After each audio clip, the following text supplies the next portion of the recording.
सी, अगर कोई अभिक्रिया है ए टू बी, ए क्या है अभिकारक है, बी उत्पाद है, तो अभिक्रिया के वेग को हम देख सकते हैं कि ए की सांद्रता में परिवर्तन की दर और जो अभिकारक है उसकी सांद्रता घटती घटती जाएगी। अभिक्रिया जैसे जैसे आगे बढ़ेगी उत्पाद बढ़ते जाएंगे तो निगेटिव चिन्ह मतलब सांद्रता घटेगी टाइम के साथ साथ।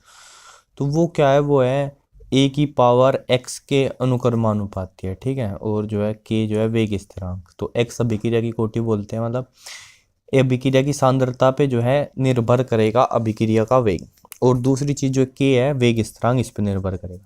तो जो अभिक्रिया का दर या वेग है वो एक तो अभिक्रिया की सांद्रता पे निर्भर कर रहा है, दूसरा के पे। और के किस पे डिपेंड करता है? के डिपेंड करता है टेम्परेचर पे, प्रेशर पे, उत्प्रेरक पे, बाकी सब चीज़ों पे के डिपेंड करता है। तो ये जो कारक होंगे वो अभिक्रिया के दर को प्रभावित करने वाले कारक होंगे। जैसे ये अभिक्रिया की दर को प्रभावित करने वाले कारक, तो उसमें नंबर 1 पे क्या दिया? अभिकारकों की सांद्रता, ठीक है। यानी निश्चित ताप पर अभिकारकों की सांद्रता में वृद्धि करने पर अभिक्रिया की दर में वृद्धि होती है नॉर्मली, अगर अभिक्रिया की कोटि जो है वो निगेटिव नहीं है तो, ओके, मोस्टली, ठीक है। तो अभिकारकों की सांद्रता पे डिपेंड हो गया अभिक्रिया का वेग। दूसरा फैक्टर हो जाएगा तापमान का। सामान्यतः ताप वृद्धि पर अभिक्रिया की दर में वृद्धि होती है, ठीक है। मतलब जो अगर हम दो टेम्परेचर ले जिनके बीच में 10 डिग्री सेल्सियस का अंतर है, ठीक है, तो उनमें जो वेग स्थिरांकों का अनुपात होता है वो उनका ताप गुणांक कहलाता है, ठीक है। ताप, उसके अलावा उत्प्रेरक, दाब, ठीक है, ऐसे कई सारे कारक हो जाएंगे। तो हम जो है अभिकारकों की सांद्रता और जो है ताप बता देंगे या फिर उत्प्रेरक बता देंगे, ठीक है। उत्प्रेरक क्या करते हैं? उत्प्रेरक की जो है कई बार कॉम्प्लेक्स मैकेनिज्म होता है पर वो जल्दी से जल्दी उत्पाद बनवा देते हैं, ठीक है। उत्प्रेरक की उपस्थिति में सामान्यतः अभिक्रिया का वेग बढ़ जाता है, ठीक है। ऋणात्मक उत्प्रेरक भी होते हैं वैसे जो घटा देता है, पर नॉर्मली बढ़ता है क्योंकि उत्प्रेरक की उपस्थिति में अभिक्रिया की सक्रियण एक्टिवेशन एनर्जी, ये क्या होता है? मिनिमम एनर्जी जो अभिक्रिया को प्रोसीड कर, मतलब अभिक्रिया होनी स्टार्ट हुए उसके लिए जो मिनिमम एनर्जी हमें चाहिए वो होती है सक्रियण ऊर्जा, ठीक है। का मान कम हो जाता है तो कम एनर्जी पे ही अभिक्रिया स्टार्ट हो जाती है, तो जिससे जो एक्टिवेटेड अणु, मतलब जितने अणु उस ऊर्जा को प्राप्त कर चुके हैं उनकी संख्या जो है बढ़ जाती है, उनका फ्रैक्शन बढ़ जाएगा। ये कारक है। अब नेक्स्ट क्वेश्चन क्या है? नेक्स्ट क्वेश्चन कह रहा है कि क्रोमियम Z बराबर 24 और कॉपर Z बराबर 29 का इलेक्ट्रॉनिक विन्यास लिखिए और संक्रमण तत्वों के दो प्रमुख लक्षणों की व्याख्या भी कीजिए। देखो क्रोमियम और कॉपर का ही क्यों पूछा इतनों में से, देखो है ना, खास बात है इसमें भी। सी, जैसे जो क्रोमियम है वो कितना है, उसका परमाणु क्रमांक Z बराबर 24। तो अगर नॉर्मली देखोगे तो इसका जो इलेक्ट्रॉनिक विन्यास आएगा वो आएगा 3d4 और 4s2, ठीक है। ऐसे करते होंगे 1s2 2s2 2p6 आता ही होगा ना, 3s2 3p6 4s2 3d4, ठीक है। बट इसमें क्या होता है, ये जो 3d कक्षक है अगर एक इलेक्ट्रॉन इधर से इधर आ जाए 3d में तो 3d अर्धा भरा हो जाएगा, ठीक है, अर्ध भरा हो जाएगा 3d5 और 4s1। तो ये क्रोमियम का जो है इलेक्ट्रॉनिक विन्यास होता है, ठीक है, ना कि ये नहीं होता, मोस्टली ये होता है 3d5 और 4s1। ऐसे जो कॉपर है, कॉपर Z बराबर 29, वैसे तो होना चाहिए 3d9 और 4s2, ठीक है, पर पाया किस में जाता है? पाया जाता है 3d10, ठीक है, पूरा भरा, और 4s1, क्योंकि अगर ठीक आधा भरा हुआ या ठीक पूरा भरा हुआ जो डी कक्षक होता है वो अधिक स्थायी होता है, यानी उसकी एनर्जी कम हो जाती है, ठीक है। तो इसलिए जो लास्ट वाला इलेक्ट्रॉन है वो 4s2 में न जाके 3d10 और 3d5 ऐसे ये इनका इलेक्ट्रॉनिक विन्यास होता है, ठीक है। उसके बाद कह रहा है कि संक्रमण, ठीक है, इसके पहले आप ऐसे लिख सकते हो 18 तक का तो आर्गन का ही आएगा, आर्गन का 1s2 2s2 2p6 3s2 3p6, ठीक है। तो आर्गन 18 और उसके आगे ये, ओके। तो गुणधर्म में जो है हम बता सकते हैं कि ये जो है मोस्टली जो है धातु होते हैं, ठीक है, और धातु वाले गुण होते हैं इनमें, मतलब हाई टेंसाइल स्ट्रेंथ है, मतलब ताकतवर होते हैं, ठीक है ना। जैसे लोहा है, कितना मतलब घर वर बनाने में यूज होता है, ठीक है, क्योंकि बहुत ज़्यादा टेंशन वो बियर कर सकता है। उच्च तापीय स्थायित्व, उच्च विद्युत चालकता, धात्विक चमक, ठीक है, धातु होते हैं मोस्टली हम कह सकते हैं। और जालक संरचनाएं कह रहा है, देखो जालक संरचनाएं होती थी, चैप्टर 1 था 2 से उसमें थी BCC और जो है HCP ये वगैरह होती थी, ठीक है। तो ये जो है मोस्टली ये जो कह रहा है जिंक, कैडमियम, मरकरी, Mn को छोड़कर नॉर्मली जो है एक से अधिक प्रकार की संरचनाएं दिखाते थे। तो एक तो गुण हो जाएगा धात्विक गुण है। उसके बाद जो है परमाणविक त्रिज्याएं जो है इनकी घटती है, जैसे स्कैंडियम से लेके जो है लगभग आयरन कोबाल्ट तक तो मतलब घट ही रही है। उसके बाद थोड़ी कांस्टेंट सी होकर एंड में जो है बढ़ती है, ठीक है। ये जैसे ये सबसे नीचे 3D के है, 4D के, फिर 5D के। तो परमाणविक त्रिज्या पहले घटती है, फिर कांस्टेंट सी होती है, फिर बढ़ती है। गलनांक तथा क्वथनांक जो है इनके उच्च होते हैं, ठीक है। अब सारी धातु है, इतनी जल्दी तो जो है लिक्विड नहीं हो जाएगी नहीं वो, ठीक है। तो एक दो एक्सेप्शन भी है, जिंक वगैरह, ठीक है।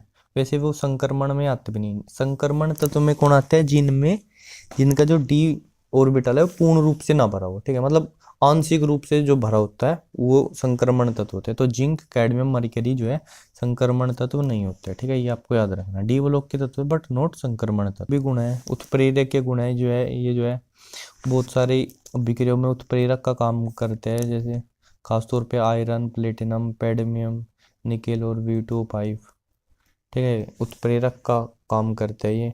के अलावा ऑक्सीकरण अवस्था एक से ज़्यादा दिखाते हैं। चुंबकीय गुण है, चुंबकीय अनुचुंबक तो पाया जाता है इनमें। तो कई सारे गुण हैं इनके। यौगिकों में रंग होता है, ठीक है। एक बार अपनी बुक लेके भी अच्छे से इनको पढ़ लीजिएगा, ऑलराइट।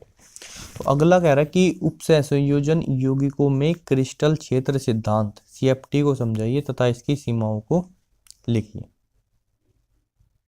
ओके, तो क्रिस्टल क्षेत्र सिद्धांत, ठीक है, विपाटन लिख दिया इसने। तो क्रिस्टल क्षेत्र सिद्धांत जो है 1929 में फिजिसिस्ट थे, मतलब फिजिक्स में काम कर रहे, ठीक है ना, फिजिक्स वालों का सिद्धांत है, यानी कि हैंस बेथे ने दिया था, जो कि धातु आयन और लिगैंड के मध्य स्थिर विद्युत आकर्षण बल पर आधारित था। मीन्स वोट कि इसमें माना गया था कि जो धातु है, धातु एक पॉजिटिव बिंदु आवेश की तरह है, ठीक है, मेटल पे पॉजिटिव आवेश है, और जो लिगेंड्स है, लिगेंड्स के पास क्या है, निगेटिव आवेश है, ठीक है। और हमें को पता ही है पॉजिटिव आवेश निगेटिव आवेश को अट्रैक्ट करता है, ठीक है। तो इस वजह से जो है ये कॉम्प्लेक्स बनते हैं कि जो धातु के पास पॉजिटिव चार्ज और लिगेंड के पास नेगेटिव चार्ज है, उनके बीच में आकर्षण होता है, यानी कि ये कहना चाह रहा था कि आयनिक बॉन्ड इनके बीच में बनता है, ठीक है। इस सिद्धांत के अनुसार जो बॉन्ड माना गया धातु और लिगेंड के बीच में वो आयनिक माना गया, ठीक है। तो इस सिद्धांत की प्रमुख परिकल्पना इस प्रकार है। पहली चीज क्या है कि धातु आयन को धनात्मक बिंदु आवेश माना जाता है, जबकि लिगेंड जो है ऋणात्मक बिंदु आवेश अथवा एक द्विध्रुव होता है। जैसे कि हमारा जो लिगेंड है H2O लिगेंड है, ठीक है, H2NH3 है, उसको हम कैसे एक्सप्लेन करेंगे कि भाई, तो वो कैसे है, तो देखो हमको पता है ऑक्सीजन के पास क्या होता है, ज़्यादा इलेक्ट्रोनेगेटिव है तो इधर निगेटिव चार्ज और इधर पॉजिटिव, तो ये क्या है, ये एक डाइपोल है, ठीक है, द्विध्रुव है। तो यानी लिगेंड जो होगा मेरा, या तो जो है जैसे Cl निगेटिव है, ठीक है, तो उसको या तो ऋणात्मक बिंदु आवेश की तरह मानेंगे या एक द्विध्रुव की तरह, ठीक है। इसमें दो द्विध्रुव होंगे, उनका कुछ रिजल्टेंट निकल जाएगा ऐसे। तो जो धातु आयन है वो तो क्या एक पॉजिटिव पॉइंट चार्ज धनात्मक बिंदु आवेश है, और जबकि लिगेंड जो है वो ऋणात्मक बिंदु आवेश अथवा एक द्विध्रुव होता है, ठीक है। जब लिगेंड केंद्रीय धातु परमाणु के संपर्क में आता है, ठीक है, मतलब जो लिगेंड है वो जो है मेटल आयन इसके पास आए, तो केंद्रीय धातु परमाणु के समभ्रंश, इस शब्द को हम समझेंगे समभ्रंश।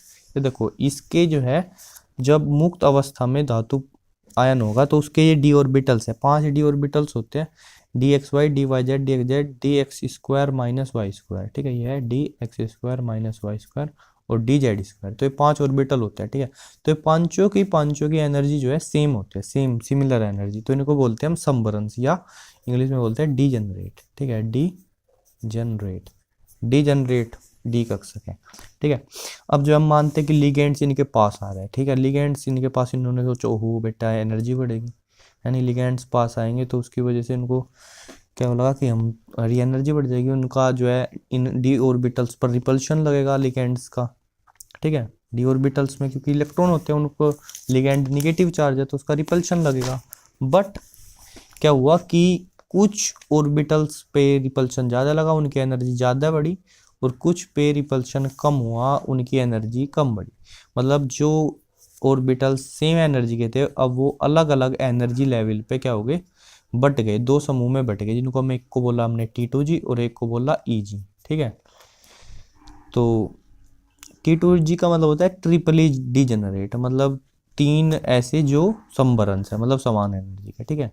और EG का मतलब होता है डबली डीजेनरेट, ठीक है। और ये जो है इस तरह की जो विपाटन होता है वो डेल्टा टी लिख रखा है इसने, डेल्टा नोट, ये ऑक्टाहेड्रल फील्ड में होता है, ठीक है। ऑक्टाहेड्रल मतलब जब 6 लिगेंड जुड़ते तो ऑक्टाहेड्रल शेप का जो मेरा कंपाउंड बनता है, तो ऑक्टाहेड्रल फील्ड में ऐसा विपाटन होता है, ठीक है। तो जब लिगेंड जो है केंद्रीय धातु परमाणु के संपर्क में आता है तो केंद्रीय धातु परमाणु के संवर्ष समान ऊर्जा वाले डी कक्षक असमान ऊर्जा वाले डी कक्षकों में विपाटित हो जाते हैं, ठीक है। डी कक्षकों के विभाजक लिखते हैं, विभाजन दो समूहों T2G जिसमें DXY DYZ और DXZ होता है, तथा DX square minus Y square और DZ स्क्वायर में होता है।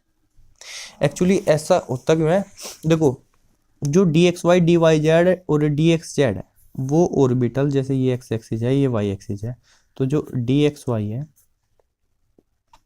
वो जो है ऐसे अक्षों के बीच में पाया जाता है। एक्चुअली ये है क्या, ये DXY का मतलब क्या है, ये एक मतलब आपने 12th में मैथ में पढ़ो ना अवकल समीकरण, तो एक तरह से एक अवकल समीकरण है, डिफरेंशियल इक्वेशन, जो कि जिसको अगर हम प्लॉट करते हैं कंप्यूटर की मदद से तो वो दिखाता है कि ऑर्बिटल पता ना इलेक्ट्रॉन के पाए जाने की क्या संभावना है, तो वो अक्षों के ऐसे बीच में पाया जाता है। और जो ऑक्टाहेड्रल फील्ड में जो लिगेंड्स है वो आते हैं अक्षों से, ठीक है। लिगेंड्स जो है अक्षों से आता है ऐसे, ठीक है। ऐसे लिगेंड जो है निगेटिव आवेश उस पर दिखाना है, तो लिगेंड ऐसे आते हैं अक्षों से, तो इन पर रिपल्शन कम लगता है तुलना में, जैसे अगर मैं DX square minus Y square बनाऊँ, ठीक है, ये एक्स एक्सिस ये वाई एक्सिस, तो ये जो ऑर्बिटल है मेरा ये एक्स पे, ये मेरा DX square minus Y square, okay. तो इस पर रिपल्शन ज़्यादा लगेगा, ठीक है। जब एक्सियल जो लिगेंड्स आ रहे हैं मेरे अक्षों की तरफ से आ रहे हैं तो इस पे रिपल्शन ज़्यादा लगेगा, इस पे रिपल्शन कम लगेगा, तो इसकी एनर्जी कम बढ़ेगी। यहाँ से नॉर्मली तो एनर्जी बढ़ी है, पर इसकी एनर्जी कम बढ़ी और इसकी एनर्जी ज़्यादा बढ़ी, ठीक है। तो जो मेरा DX square minus Y square orbital है और DZ स्क्वायर है, तो ये अक्षों पे पाए जाते हैं, और ये तीनों अक्षों के बीच में, तो इनकी एनर्जी कम बढ़ती है ऑक्टाहेड्रल फील्ड में और इनकी ज़्यादा बढ़ती है, ठीक है। तो इसलिए ये हाई एनर्जी पे चल जाते हैं, ये लो एनर्जी पर, इनके बीच में एक ऊर्जा अंतराल हो जाता है, ठीक है, डेल्टा नोट, जो क्या ऊर्जा अंतराल, ठीक है। और ये जो काल्पनिक हम मानने की सर्कुलर आएंगे वे सब एक तरफ से, जो लिगेंड का फील्ड होगा वो, तो उसमें तो सबके एनर्जी हम इक्वल मान के चलते हैं, बट क्योंकि वो एक्सियली आ रहे हैं अक्षों की तरफ से आ रहे हैं, तो कुछ की एनर्जी बढ़ रही है कुछ की उतनी नहीं बढ़ रही है, ठीक है। और ये इसको बोलते हैं बेरी सेंटर, ठीक है। बेरी सेंटर से कुछ की एनर्जी कम हो जाएगी और कुछ की बढ़ जाएगी, ओके। तो ये तो हो गया ऑक्टाहेड्रल फील्ड में जो स्प्लिटिंग होती है। चतुष्फलकीय यानी टेट्राहेड्रल में इसका जस्ट अपोजिट होता है, ठीक है। यानी जो T2 इनमें G नहीं लगाते हम, G एक्चुअली सिमेट्री के लिए होता है, तो वो ऑक्टाहेड्रल में होता है, तो G तो दोनों का अटक है, तो जो T2 ऑर्बिटल्स है इनकी एनर्जी जो है इसमें ज़्यादा हो जाती है, ठीक है, और इनकी कम हो जाती है, क्योंकि जो टेट्राहेड्रल है उसमें जब लिगेंड्स आता है तो वो क्या होता है, सपोज कि ये जो है मेरा धातु आयन है, ठीक है, ये एक्स एक्सिस है, वो ये वाई एक्सिस, ये जेड एक्सिस, तो उसमें क्या होगा, उसमें जो लिगेंड्स आएगा वो कॉर्नर से आएगा, ठीक है। कहाँ से आएगा, कॉर्नर से आएगा टेट्राहेड्रल में, ओके। तो जो है 8 कॉर्नर है इसमें और 4 लिगेंड होते हैं टेट्राहेड्रल में, तो 4 कॉर्नर से आएगा, अल्टरनेट कॉर्नर से, ऐसे लिगेंड यहाँ पे, और इसके सामने तो जैसे ये हो गया, के सामने ये मतलब 4 अल्टरनेट कॉर्नर से लिगेंड आएंगे, ठीक है, 4 उसे बॉन्ड बना लेगा। ओके, या तो यहाँ से आएगा तो फिर यहाँ से नहीं आएगा, यहाँ से आएगा तो यहाँ से नहीं आएगा, और एक यहाँ से आ जाएगा बस, ठीक है। तो ऐसे टेट्राहेड्रल शेप बन जाएगा, ठीक है, क्योंकि कॉर्नर से आते हैं तो इस बार कॉर्नर वालों की एनर्जी ज़्यादा बढ़ेगी, ठीक है, जो बीच में पाए जाते हैं, और जो ये हैं बेचारे जो जो एक्सिस पे पाए जाते हैं उनकी एनर्जी इस बार उतनी नहीं बढ़ी, ठीक है। तो ये नीचे रह गए कम एनर्जी में और ये ज़्यादा रह गई, ठीक है। तो ये जो है परिकल्पना है तो कुछ इसकी हमारे क्रिस्टल फील्ड थ्योरी।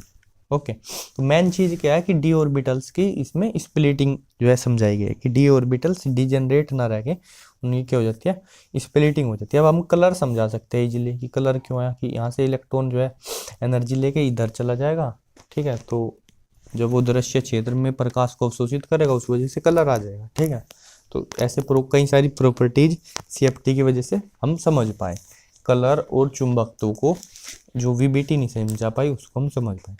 बट अब कुछ इसकी कमियां हमें देखनी पड़ेगी कि इसके बाद हमारी एमओटी भी थ्योरी आई थी, तो इसकी कुछ ना कुछ कमियां हैं, वो हम देखते हैं अभी। ओके, क्रिस्टल या क्षेत्र सिद्धांत की सीमाएं। पहली चीज, इसमें जो है धातु और लिगैंड के बीच में जो बॉन्डिंग है उसको क्या माना गया है, आयनिक बॉन्डिंग, मतलब स्थिर विद्युत प्रभाव माना गया है, ठीक है। तो मतलब ऑर्बिटल्स वगैरह ओवरलैपिंग, इलेक्ट्रॉन का डोनेट, कोवेलेंट बॉन्डिंग को पूरी तरीके से ही नकार दिया गया है, ठीक है, कि बस आयनिक बॉन्ड जिसको कि हम एक्सेप्ट नहीं कर सकते, ठीक है।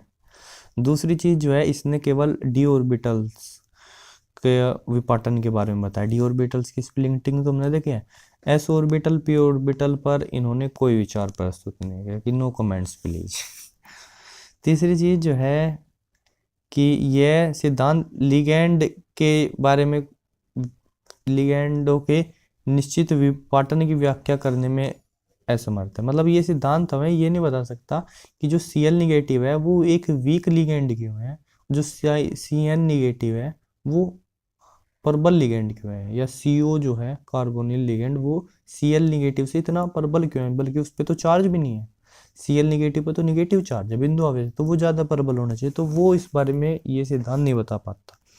इसमें लिगेंड जो है संकुल के पाई बॉन्ड को नहीं समझाता है, ठीक है, कि इसने तो बॉन्डिंग को जो है मान लिया नहीं कि आयनिक बॉन्डिंग है, तो जो है पाई बॉन्ड और कोवेलेंट बॉन्ड ये बताए गए नहीं, कुछ नहीं बताया उस बारे में। और पांचवी चीज है कि इसने लिगैंड को कोई महत्व नहीं देता। इसका मतलब है कि जो लिगैंड के ऑर्बिटल्स हैं, जैसे वीबीटी में कहते हैं कि लिगैंड के ऑर्बिटल्स ओवरलैप कर जाते हैं मेटल आयन के ऑर्बिटल्स, तो इसने लिगैंड के ऑर्बिटल्स के बारे में कोई बात ही नहीं की, ठीक है।